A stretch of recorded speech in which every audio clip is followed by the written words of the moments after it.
Assalamualaikum warahmatullahi wabarakatuh. Innal hamdalillahi nahmaduhu wa nasta'inuhu wa nastaghfiruh wa na'udzu billahi min shururi anfusina wa min sayyiati a'malina. May yahdihillahu fala mudilla lahu wa may yudlil fala hadiya lahu. Asyhadu an la ilaha illallah wahdahu la syarika lahu wa asyhadu anna Muhammadan 'abduhu wa rasuluh. Qala Allah ta'ala fi kitabihil karim, ya ayyuhalladzina amanu taqullaha haqqa tuqatih wa la tamutunna illa wa antum muslimun. Amma ba'du, fa inna astaqal hadits kitabullah wa khairal hadi hadi Muhammadin sallallahu alaihi wasallam wa syarrul umuri muhdatsatuha wa kullu muhdatsatin bid'ah wa kullu bid'atin dhalalah wa kullu dhalalatin finnar. Allahumma shalli ala Muhammad wa ala alihi wa ashabihi wa man tabi'ahum bi ihsanin ila yaumiddin. Ayyuhal ikhwah azani wa azkullah jamaah salat maghrib yang semoga selalu dirahmati Allah Ta'ala. Alhamdulillah, puji syukur selalu kita panjatkan kehadirat Allah Subhanahu wa Ta'ala atas segala nikmat-nikmatnya yang telah diberikan kepada kita, khususnya di malam ini kita masih dimudahkan Allah Subhanahu wa Ta'ala untuk bisa melangkahkan kaki-kaki kita menuju baitun min buyutillah, salah satu rumah dari rumah-rumahnya Allah, yaitu di masjid yang mulia ini insyaallah. Maka dengan nikmat inilah kita akan menjadi orang-orang yang seharusnya pandai bersyukur. Sebagaimana Allah berfirman, la in syakartum la azidannakum. Jika kalian bersyukur maka pasti aku akan tambah nikmat bagi kalian. Maka nikmat Allah Subhanahu wa Ta'ala tidak batasnya. Maka ini hendaklah kita menjadi orang yang pandai-pandai untuk bersyukur. Jamaah yang Allah Subhanahu wa Ta'ala, pada kesempatan malam ini kita akan menyampaikan yang masih terkait dengan tazkiyatun nafs atau tazkiyatun nufus, yaitu penyucian jiwa. Marilah sejenak kita yaitu memusatkan perhatian kita, yaitu kita memusatkan diri kita untuk memperhatikan diri kita, khususnya adalah jiwa kita, khususnya adalah hati kita, supaya kita tidak kalah dengan gesekan-gesekan, tidak kalah dengan pengaruh-pengaruh yang dari luar. Apalagi di kondisi yang semacam ini para jamaah, betapa yang namanya kondisi di sekeliling kita itu betul-betul merupakan suatu hal yang menguji keimanan kita, menguji hati kita, menguji jiwa kita. Apakah hati kita, iman kita, jiwa kita ini kuat untuk bisa menghadapi yaitu kondisi di sekeliling kita, apakah itu informasi, apakah kejadian nyata. Maka disinilah pentingnya kita untuk mengenal diri sendiri.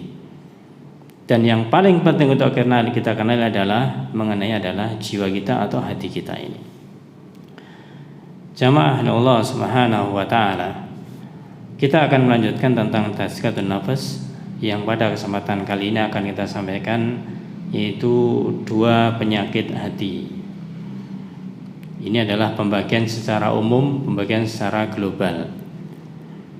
Nanti ada hal-hal yang dibagi secara detail yang menyebabkan yaitu hati itu katakanlah sakit atau sehatnya. Maka pembagian penyakit hati ini dalam dua hal mengerucut kepada yang pertama, bahwasanya ketika seseorang itu hatinya sakit, maka dia tidak merasakan sakit apa-apa. Hatinya sakit dan dia tidak merasa dirinya atau hatinya itu sakit. Ini yang pertama. Kemudian yang kedua sebaliknya, yaitu seseorang yang dia hatinya sakit atau memiliki penyakit hati dan menimbulkan rasa sakit sehingga ada efeknya, ada pengaruhnya, sehingga ada responnya. Misalkan yaitu sedih, gundah, ya, resah dan yang lainnya. Itu adalah efek dari hati yang sedang sakit. Tapi yang pertama ini yang jauh lebih parah. Ketika seorang sakit dia tidak tahu kalau dirinya sedang sakit. Dan insya Allah di bagian akhir nanti ada obatnya ini semuanya. Obat dari 2 penyakit hati ini. Jemaah salat maghrib yang semoga dirahmati Allah Subhanahu wa ta'ala. Yang pertama yaitu penyakit hati ini ketika seseorang tidak merasakan apa-apa di dalam dirinya, di dalam hatinya. Ini adalah jenis penyakit yang turun-temurun, yang artinya sudah ada sejak sebelum Rasulullah SAW. Yang paling utama penyakit ini adalah penyakit al-jahal, penyakit yang namanya kejahilan, penyakit yang namanya kebodohan.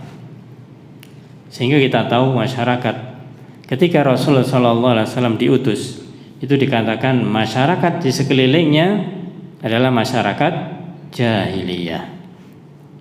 Kenapa dikatakan masyarakat jahiliyah? Ya karena mereka memiliki kejahilan yang tidak disadari, memiliki kejahilan yang dia tidak merasakan, bahkan menjadi kebiasaan, yaitu kesyirikan. Merajalela kesyirikan di sana mari. Maka Rasulullah SAW ketika diutus Allah Subhanahu wa ta'ala adalah untuk membersihkan yang namanya kesyirikan ini. Maka kesyirikan itu muncul, itu dikarenakan dari kejahilan. Maka masyarakat jahiliyah ini terjadi ketika Rasul sallallahu alaihi wasallam sebelum diutus. Namun ketika beliau Rasulullah sallallahu alaihi wasallam telah diutus dan telah sempurna dinul Islam, telah sempurna agama Islam ini, maka tidak ada lagi istilah yaitu masyarakat jahiliyah. Maka perlu dipahami di sini, kata-kata jahiliyah itu harus ditafsir, harus dirinci. Ada yang maknanya umum, ada yang maknanya khusus. Kalau makna umum jahiliyah ini sudah berakhir bibi'tsatin Nabi sallallahu alaihi wasallam.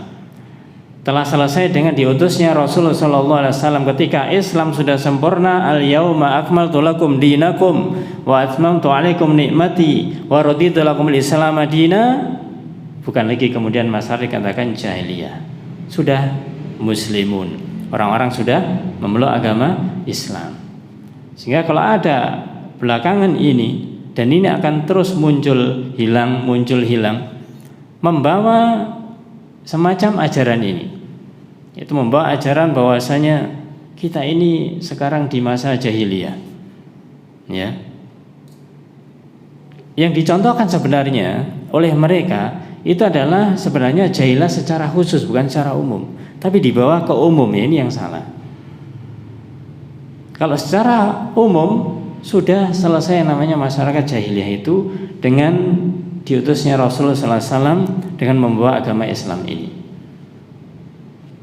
Namun secara khusus ini memang masih terjadi sampai sekarang hatta yaumul qiyamah. Itu apa? Itu al-af'al, perbuatan-perbuatan yang dimana perbuatan ini adalah perbuatan yang menyimpang dari jalannya Allah Subhanahu wa ta'ala. Kesyirikan di zaman Rasul sallallahu alaihi wasallam di masyarakatnya itu dilakukan oleh juga di masyarakat di nabi-nabi dan rasul yang sebelumnya. Apakah setelah Rasulullah SAW diutus Islam telah sempurna, tidak lagi kesyirikan? Kenyataannya masih muncul juga kesyirikan. Maka ini adalah secara khusus. Yang dilihat bukan lagi masyarakat secara umum, tapi adalah perbuatan-perbuatan sebagian masyarakat, amalan-amalan sebagian masyarakat. Jadi ini harus kita pahami supaya tidak salah mengklaim. Karena itu memiliki dampak.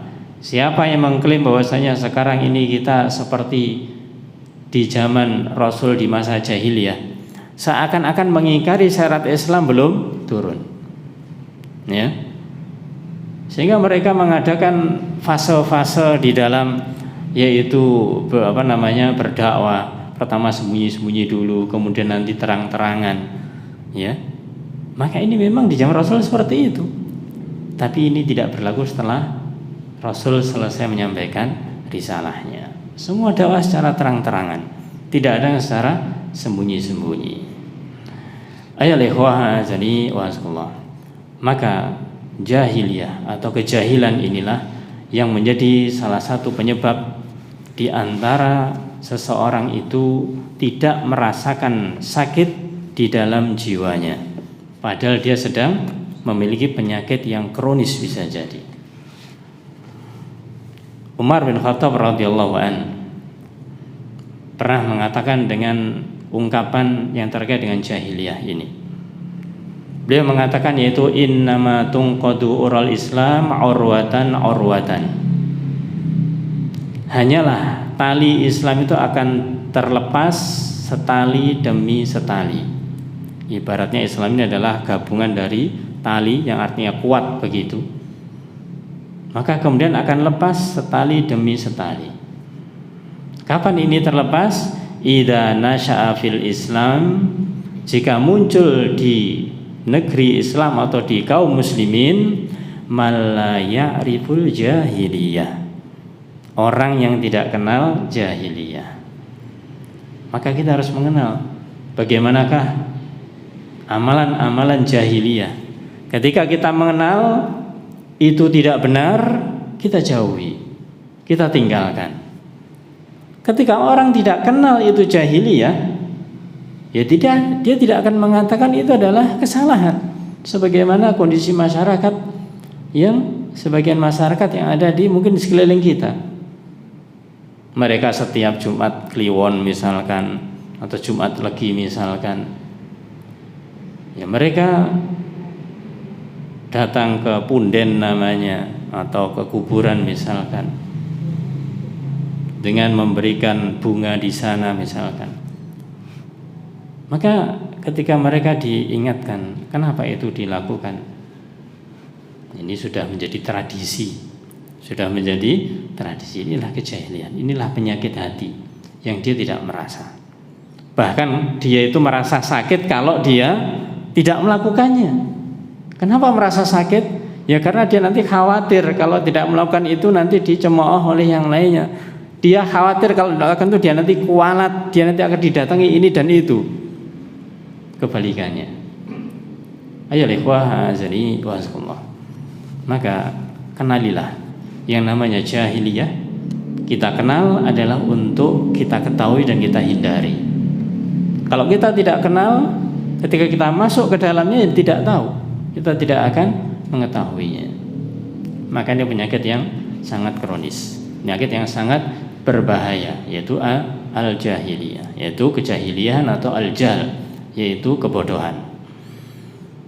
Juga penyakit yang tidak terasakan yang sudah kita sampaikan pada beberapa waktu yang lalu, yaitu dua fitnah yang besar, yaitu fitnah syahwat dan fitnah syubhat. Orang terfitnah syahwat, terfitnah syubhat, mereka tidak merasa. Maka ini juga merupakan penyakit hati, juga penyakit hati. Maka kita hendaklah menghindari dari hal ini semuanya. Seharusnya ya ikhwah azaniyatullah, kalau kita mengetahui penyakit ini, maka supaya tidak jahil, supaya tidak bodoh lagi, harus apa? Harus belajar. Harus, kalau tidak tahu bertanya. Sehingga Rasulullah SAW pernah bersabda di dalam hadis hasan dari Imam Ahmad, dari sahabat Ibn Abbas dan juga yang lainnya, alam yakun syifa al-ai as-su'al. Beliau mengatakan bahasanya bukankah obat dari al-ai yaitu al-jahl adalah as-su'al, yaitu bertanya. Kalau kita tidak tahu, supaya tahu ya bertanya. Ketika bertanya kita mendapatkan ilmu. Makanya al-ilmu wal jahl itu adalah lawannya. Jadi lawannya ilmu adalah al-jahl, lawannya adalah al-jahl.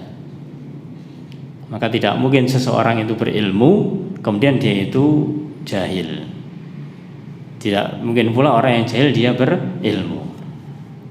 Nah, diri kita ya ikhwah azani wasallam, bisa jadi kita itu memiliki ilmu tapi juga memiliki kejahilan.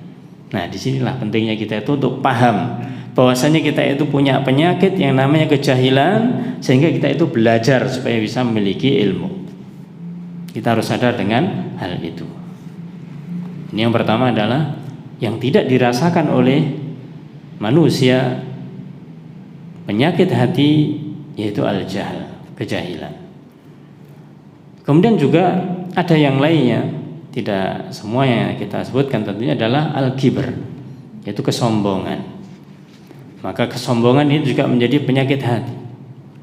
Oleh karena itu Rasul bersabda memberikan ta'rif, memberikan pengertian tentang al-kibr, tentang kesombongan adalah al-kibru batarul haqqi wa ghamtun nas.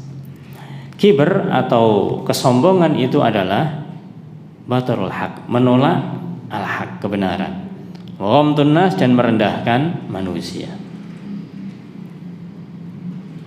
Kesombongan ini juga menjadi penyakit hati, dan kadang di antara manusia tidak merasa kalau dirinya itu sombong. Apalagi ya ini ujian bagi mungkin bapak-bapak di sini atau yang lainnya, ketika dia itu memiliki kedudukan. Bahasanya bedanya tipis antara dia itu sombong dan antara dia itu melaksanakan tupoksinya, melaksanakan tugasnya. Dia seorang pimpinan misalkan, direktur di perusahaan. Ya memang sudah menjadi tugasnya, dia itu mengatur bawahnya begini. Ya. Tapi bisa jadi ketika ada bawahan yang mengingatkan dan seterusnya, karena dia merasa jadi seorang direktur, seorang pimpinan, maka dia tidak mau. Ya kamu bawahan kok mengingatkan saya. Ya saya ini atasanmu, saya berhak untuk mengatur kamu apa saja. Nah ini harus diperhatikan dalam masalah apa dan bagaimana. Bisa jadi munculnya lafaz atau kata-kata itu karena dari kibar, dari kesombongan, tidak mau diingatkan oleh bawahnya. Batarul haq, dia menolak kebenaran. Ketika dia menolak kebenaran, otomatis ghamtun nas, otomatis merendahkan manusia. Perhatikan ketika seseorang itu diberikan masukan dengan baik-baik, kemudian dia itu tidak menerima. Dua hal ini mesti masuk kalau memang dia itu memiliki sifat kibar. Dia menolak al-haq dan dia merendahkan siapa yang menyampaikan. Ya, dia akan merendahkan siapa yang menyampaikan tersebut. Jamaah salat maghrib yang semoga dirahmati Allah Subhanahu wa taala. Maka dua sifat ini, al-jahl dan kibr, ini adalah penyakit hati yang banyak tidak dirasakan oleh manusia. Maka kita sebagai seorang mukmin, sebagai seorang yang beriman, sebagai hamba Allah Ta'ala, maka fahamilah ada penyakit ini. Kalau kita merasa diri kita masih jahil, segeralah belajar. Tidak tahu, segeralah bertanya. Kalau kita merasa ada kesombongan, segera istighfar dan taubat. Minta maaf kepada orang yang mungkin pernah kita rendahkan. Jamaah Allah Subhanahu wa taala. Yang terkait dengan hal ini, maka perhatikanlah ayat Allah Subhanahu wa taala yang mungkin bagi kita tidak asing.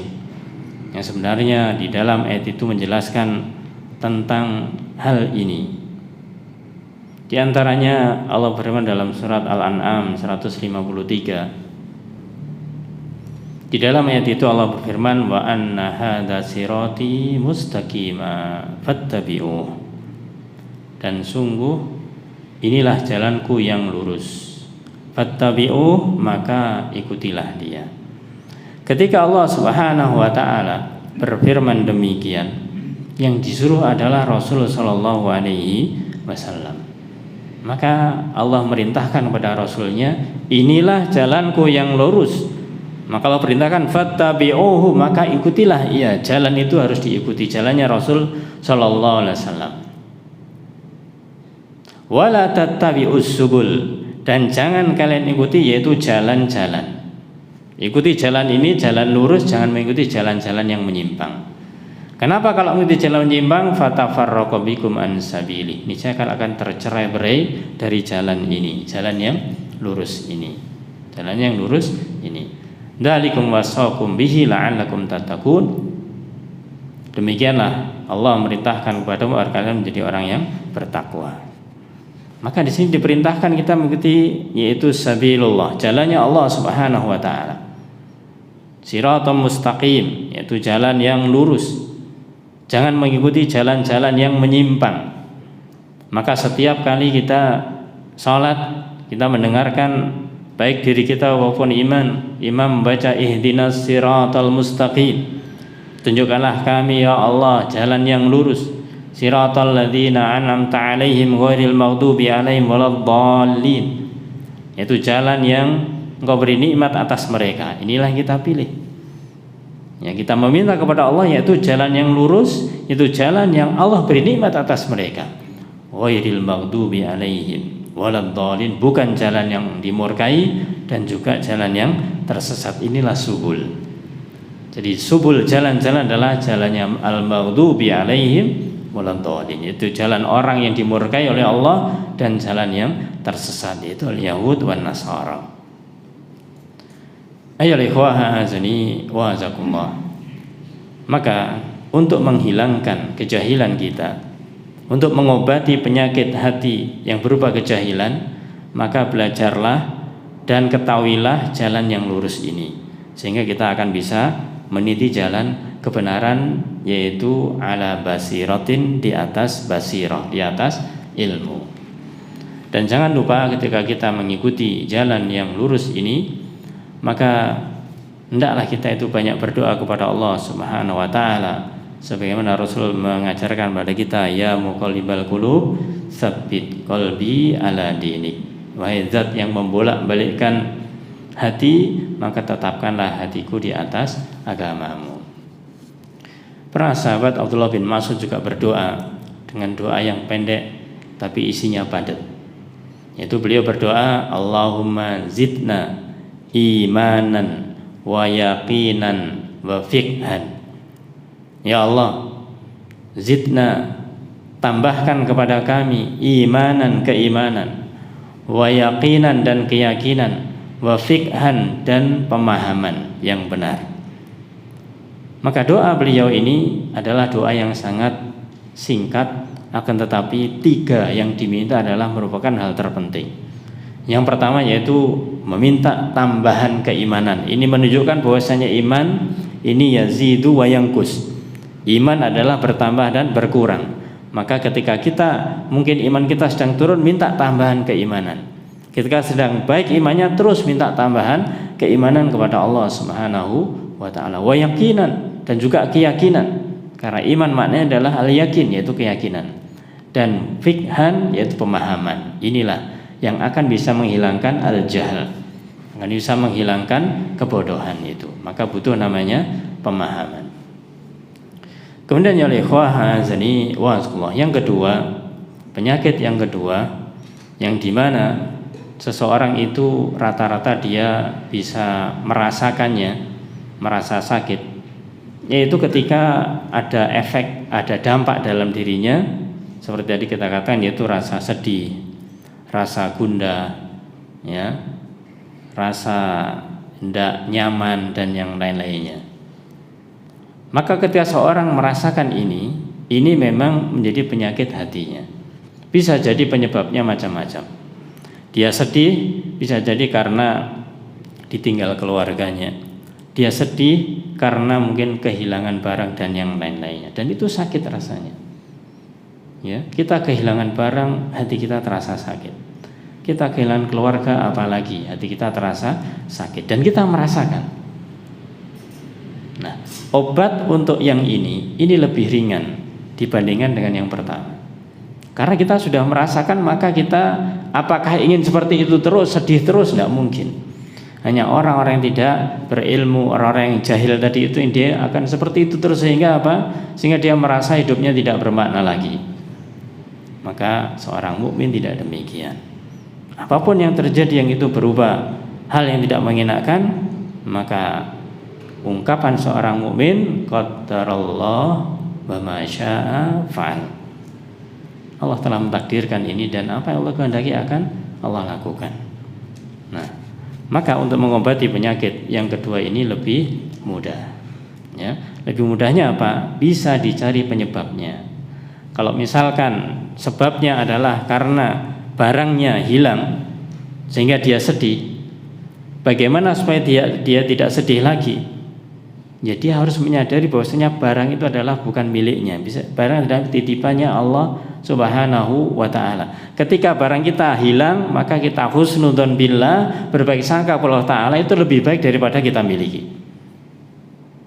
Misalkan kita memiliki HP, baru beli 1 pekan atau mungkin 3 hari, ya. Kemudian itu hilang. Sudah, siapa yang tidak sedih kehilangan barang barunya? Tapi kalau kita kemudian mau introspeksi, kalau kita memiliki barang yang barusan kita beli, kalau ini tidak hilang, bisa jadi kita nanti akan terbuai dengan HP baru kita. Yang HP sebelumnya katakanlah jadul, ya, mau WA tidak bisa, bisanya hanya SMS, telepon gitu aja. Akhirnya terbatas bermain HP. Tapi ketika semakin canggih, waduh, ada ini, ada itu, terbuai atau terlena dengan hal itu. Maka caranya seperti itu, ya.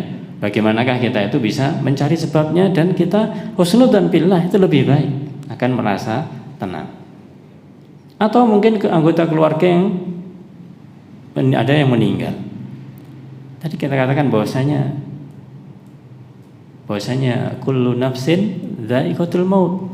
Setiap jiwa itu pasti akan merasakan kematian. Jadi tidak ada yang akan langgeng hidup seterusnya, tidak ada. Maka dari itu sudah menjadi takdirnya Allah Subhanahu wa ta'ala. Maka tugas kita adalah bagaimanakah kita kembali, yaitu semuanya adalah takdirnya Allah, dan kita hendaklah banyak berdoa supaya kesedihan ini segera hilang. Banyak yang menyebutkan doa-doa tentang hal ini, maka diantaranya disebutkan Rasul pernah berdoa dengan doa yang singkat, Allahu Rabbi la usyriku bihi syai'a. Allah adalah Rabbku, aku tidak menyekutukannya dengan sesuatu apapun. Apa hubungannya dengan kesedihan? Ini adalah doa untuk menghilangkan kesedihan. Doanya Allahu Rabbi la usyriku bihi syai'a. Allah adalah Rabbku, aku tidak menyekutukan Allah dengan sesuatu apapun. Apa hubungannya dengan kesedihan? Ayolah ikhwah azaniyah, seperti kondisi yang semacam ini. Ketika kita tidak bisa menutup mata, bagaimanakah ganasnya, ya, bagaimanakah dahsyatnya pengaruh yang namanya wabah corona ini, ya, maka kita patut dan wajib berhati-hati semuanya. Tapi jangan sampai nanti terjerumus ke dalam kesyirikan. Kok bisa? Bagaimana terjerumus kesyirikan? Ketika kita sudah memiliki bahwasanya siapa seseorang yang dia tidak mau mengikuti protokol kesehatan, pasti dia matinya kena COVID, misalkan demikian. Jadi seakan-akan yang mematikan, yang membuat mati adalah bukan Allah, tapi adalah penyakit yang sudah ditetapkan sekarang ini. Ini jadi dia nanti akan menisbatkan ajal bukan kepada Allah Subhanahu wa ta'ala. Hati-hati dengan yang demikian ini. Oleh karena itu, maka sebagai seorang muslim harus wasat, harus di tengah-tengah. Kita tidak hulu, tidak berlebihan, dan kita tidak meremehkannya. Maka ini adalah sikap seorang mukmin. Maka di dalam doa tadi itu Allah Rabbi la usyriku bihi syai'a, arahnya ke sana. Ketika seorang sedih, para jamaah, betapa banyak orang yang sedih, kemudian dia itu supaya kesedihan hilang itu dia mau ditawari apapun sehingga kesedihannya akan hilang. Contoh yang paling gampang, ketika tadi HP-nya hilang, sepeda motornya hilang, sedih dia, ada yang nawari, mau aku kembalikan sepedamu, ya pasti mau. Coba kalau mau silahkan tak ajak ke orang pinter ini. Orang pinter ini dia tahu nanti bisa melihat nerawang bahasanya, ya, akan melihat bagaimanakah sepeda sekarang di mana. Oh ya, kalau begitu saya tak ke sana. Tanya kepada orang yang pinter, dalam bahasa Arab adalah arraf. Padahal Rasul bersabda, man ata arrafan au kahinan fasa'alahu, barang siapa mendatangi arraf, peramal ataupun dukun, dan dia bertanya, Kalau bertanya saja, lam tuqbal sholatu arba'ina yauman. Kalau dia bertanya, maka tidak terima salatnya 40 malam. Tapi ketika fasaddaqahu dan dia membenarkannya, faqad kafar bima unzila ila Rasulillah sallallahu alaihi wasallam. Kalau dia tanya dan membenarkan, dia telah kufur terhadap ajarannya Rasul sallallahu alaihi wasallam. Inilah diantara makna doa Rasul yang singkat, Allahu Rabbi la usyriku bihi syai'a. Kita berlindung kepada Allah, kita menetapkan bahwasanya kita tidak mau berbuat syirik kepada Allah Ta'ala meskipun kondisi terjepit, kondisi sedang sedih sekali. Maka kita harus ta'aluk, kita harus mengaitkan diri kepada Allah, harus tawakal kepada Allah Subhanahu wa Ta'ala. Begitu juga doa yang lainnya, la ilaha illallah al-azimul halim, la ilaha illallah rabbul arsyil azim, la ilaha illallah rabbus samawati wa rabbul ard wa rabbul arsyil karim.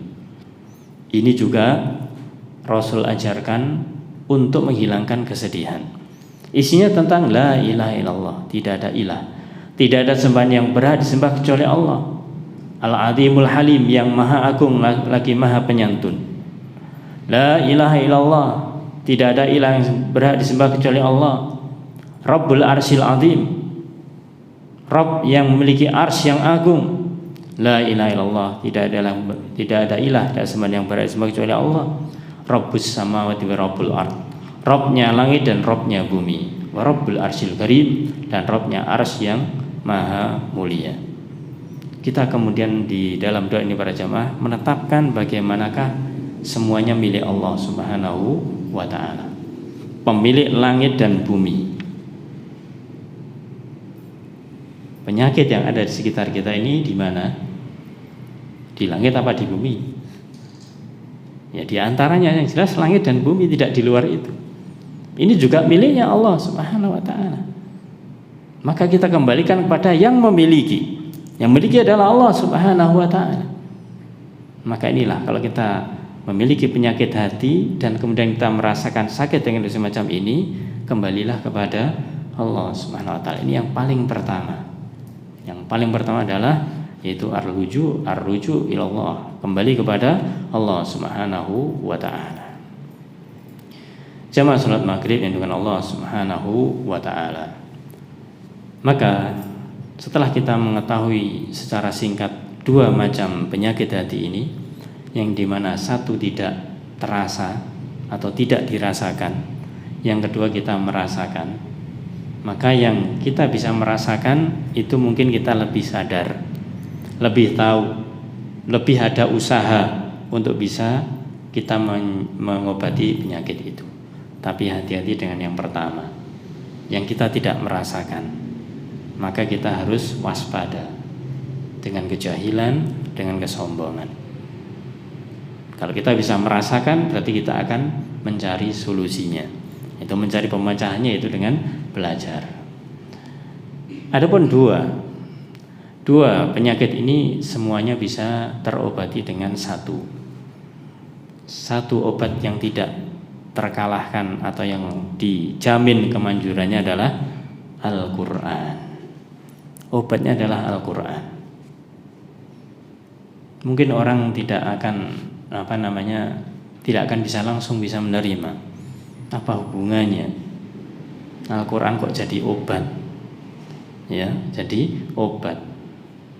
Apalagi misalkan orang yang sakit fisik, Al-Quran juga jadi obat, malah kadang-kadang tidak masuk akal. Iya, kalau dikatakan tidak masuk akal, mungkin tidak masuk akal, tapi bisa masuk hati dan bisa menyehatkan.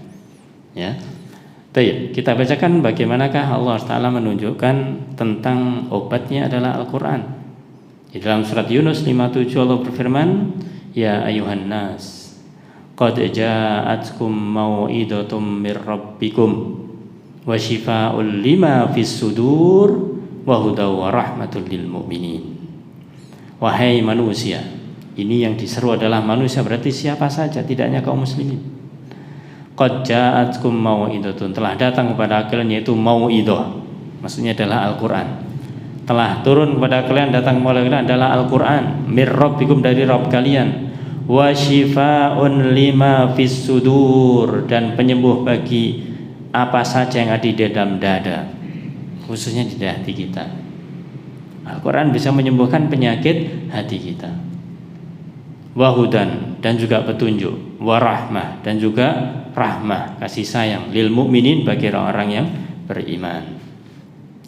Juga dipertegas dalam surat Al-Isra ayat 82, Allah berfirman, wa nunazzilu minal Qur'an ma huwa syifaa'un wa rahmatun lil mu'minin wa la yazidud dhalimina illa khasara. Dan kami turunkan Al-Quran, dan kami turunkan yaitu Al-Quran, ma huwa syifa', yang di dalamnya menjadi syifa, menjadi penawar, menjadi penyembuh, warahmah, dan menjadi rahmat, lil mu'minin, bagi orang beriman. Kalau bagi yang beriman menjadi penyembuh, menjadi rahmat. Tapi wala yazidud dhalimina illa khasara, sedangkan bagi orang yang zalim hanya akan menambah kerugian semata. Kenapa? Tidak percaya. Orang zalim adalah orang musyrik, orang kafir. Mereka tidak percaya dengan Al-Quran, ya hanya rugi saja.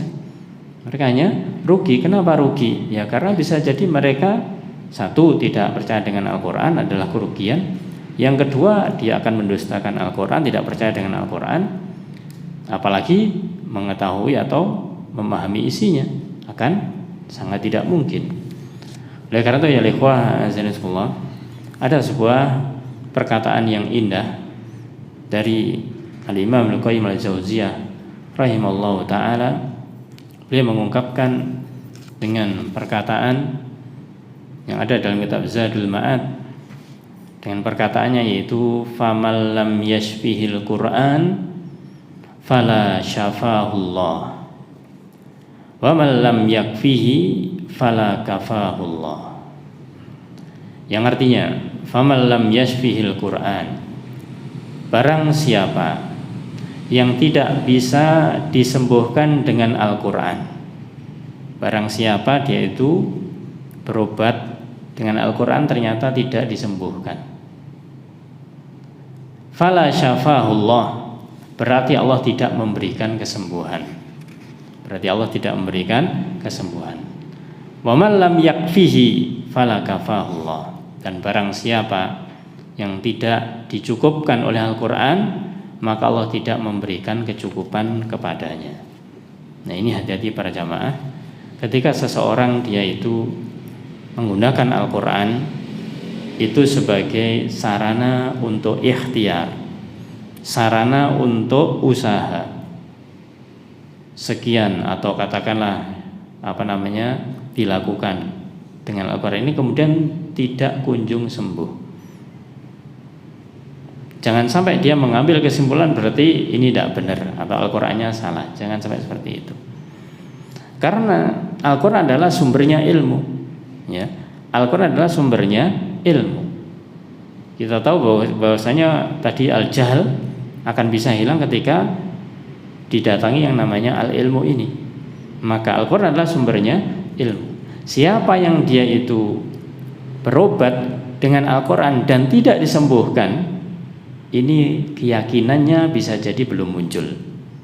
Dia berobat dengan Al-Quran mungkin dengan katakanlah syak, yaitu dengan ragu-ragu.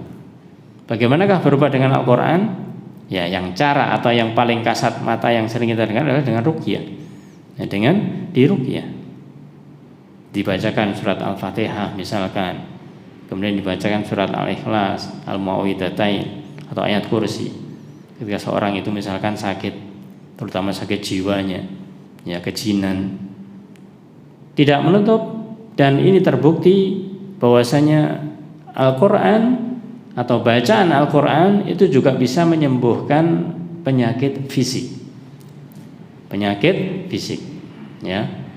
Al-Imam yaitu Muhammad Amin Asy-Syankiti, beliau menjelaskan ketika Allah berfirman dalam surat Al-Isra ayat 82 yang kita bacakan tadi, beliau mengatakan bahwasanya ma huwa syifaa'un yasmulu kaunuhu syifa'an lil qalb min amradihi.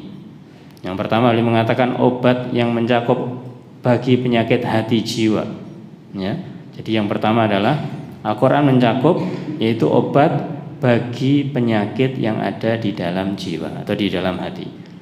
Penyakit apa itu? Kasyak, yaitu penyakit keraguan. Dengan Al-Quran maka akan bisa tersembuhkan. Wanifak, dan juga nifak, penyakit nifak. Wa ghairi dzalik, dan yang lainnya. Sebagaimana al-jahl tadi, kesombongan. Itu akan bisa hilang kalau disembuhkan dengan Al-Quran ini. Artinya apa? Dia harus memahami Al-Quran. Bahwasanya penyakit ragu-ragu, penyakit nifak, penyakit jahal, penyakit sombong itu semuanya tidak boleh. Harus dihilangkan. Yang melarang siapa? Al-Quran. Maka kalau dia tahu itu dia akan sembuh. Ini adalah yang pertama. Kemudian dia mengatakan wa qaunu syifa'u lil ajsam, dan juga Al-Quran bisa menyembuhkan jism, menyembuhkan badan. Bisa menyembuhkan badan.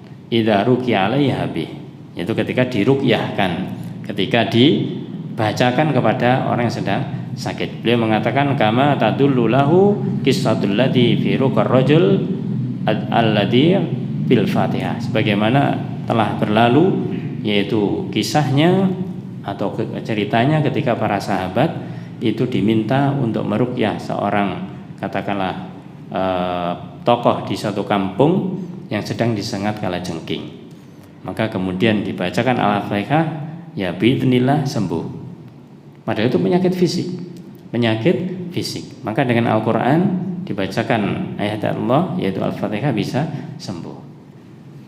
Maka yang terakhir ini para jamaah, yang harus kita juga ikut gembar-gemborkan sebagai seorang muslim. Jangan hanya ketika dalam kondisi semacam ini kita itu hanya di-mindsetkan, yaitu dengan apa? Ya jaga imunnya maksudnya imun fisik. Minum apa? Yang fisik itu. Ya pokoknya minum yang bisa menambah imun, makan juga yang menambah imun dan yang lainnya. Imun hatinya mana? Maka kita harus gembar-gemborkan yaitu imunnya hati. Itu berupa keimanan ini. Dan untuk menyembuhkan dengan Al-Quran bagaimana? Maka sudah banyak petunjuk-petunjuk bagaimanakah ketika seorang itu sedang sakit. Maka hendaklah kita mencoba dan penuh keyakinan, yaitu dengan cara meruqyah tadi. Misalkan ketika seseorang sedang, katakanlah sekarang bahasanya sedang isoman, ya, maka nasihatkanlah kepada dia tidak hanya rutin tiap pagi makan ini, minum ini, berjemur dan yang lainnya. Nasihatkan kepada dia untuk juga mengobati dengan ruqyah mandiri, dalam arti yaitu dia itu membaca surat yang dia bisa Al-Fatihah misalkan, untuk ditempelkan ke dalam dadanya yang terasa sakit misalkan, dibaca dengan penuh keyakinan, ya, dan dibaca berulang-ulang. Biidznillah insyaallah kalau dia yakin bahwa itu bisa menyembuhkan, Allah akan sembuhkan. Dan ini tidak sedikit para jamaah, ketika seseorang itu merasa sakit kemudian dia memakai cara ini, yaitu dengan membacakan lafaz Al-Fatihah misalkan, atau Al-Ikhlas atau Muawwidzatain, yaitu kemudian diletakkan di dalam tempat yang sakit. Yang penting adalah keyakinan Allah akan menyembuhkan. Karena harus ada keyakinan. Kalau tidak ada keyakinan tidak ada gunanya. Harus ada keyakinan. Biidznillah insyaallah itu akan dimudahkan Allah Subhanahu wa taala. Maka Al-Quran adalah sebagai syifa. Al-Quran adalah sebagai penyembuh. Maka marilah kita kita juga gembar-gemborkan bagi mereka saudara-saudara kita yang sedang diuji Allah taala dengan terpapar COVID-19 ini, maka kita nasihatkan kepada dia untuk juga sering-sering yaitu membaca Al-Fatihah dengan cara yaitu meletakkan tangannya di tempat yang mana yang sedang dia sakit, ya. Yang penting harus diberi ilmu dulu, diberi ilmu kepada mereka bahwasanya sakit dan sembuh Allah yang menentukan. Dia sakit Allah yang menentukan, dia sembuh Allah yang menentukan. Maka dengan izin Allah, dengan Al-Quran ini adalah kalamullah, adalah firman Allah Ta'ala. Maka insya Allah lebih manjur ketika keyakinan itu betul-betul mendalam, keyakinan itu betul-betul kuat. Bagi orang-orang yang mereka itu tidak yakin kemudian melakukan, itu sama halnya dia itu hanya ya coba-coba, akhirnya ya tidak akan berhasil. Maka bagi kita, hendaklah kita itu alhamdulillah diberi kesehatan Allah Ta'ala, maka caranya jaga diri kita. Jaga diri kita diantaranya bagaimana? Yang paling penting yaitu dengan kita membaca zikir pagi petang, ya. Kemudian sebelum tidur jangan lupa kita itu juga membaca doa-doa dan juga surat yang Rasul ajarkan, yaitu surat Al-Ikhlas, surat Al-Falaq, surat An-Nas, dengan ayat kursi juga ada masalah, itu sebelum tidur, ya. Kemudian kita ketika membaca 3 surat itu, maka kita usapkan ke seluruh tubuh kita dengan niatan bahwasanya kita itu minta perlindungan kepada Allah, dijauhkan dari wabah yang sedang merajalela ini. Semoga Allah SWT memudahkan kita untuk bisa selalu memahami penyakit hati kita, dan kita bisa berusaha semaksimal mungkin untuk bisa menyembuhkannya. Dan jangan lupa, obat yang paling manjur, obat yang paling mujarab adalah Al-Quran. Maka bacalah Al-Quran, maka pahamilah Al-Quran, maka amalkanlah Al-Quran. Kalau emang kita terkena sakit fisik, maka jadikanlah ayat-ayat atau surat dalam Al-Quran itu sebagai sarana untuk minta kesembuhan kepada Allah Subhanahu wa Ta'ala. Semoga kita semuanya dijaga dari wabah yang ganas ini, dan juga keluarga kita semuanya, dan juga seluruh kaum muslimin baik di negeri kita ataupun di negeri-negeri yang lainnya. Amin ya rabbal alamin. Wallahu a'lam bishawab. Kita akhiri sampai di sini. Subhanakallahumma bihamdika asyhadu an la ilaha illa anta astaghfiruka wa atubu ilaik. Assalamualaikum warahmatullahi wabarakatuh.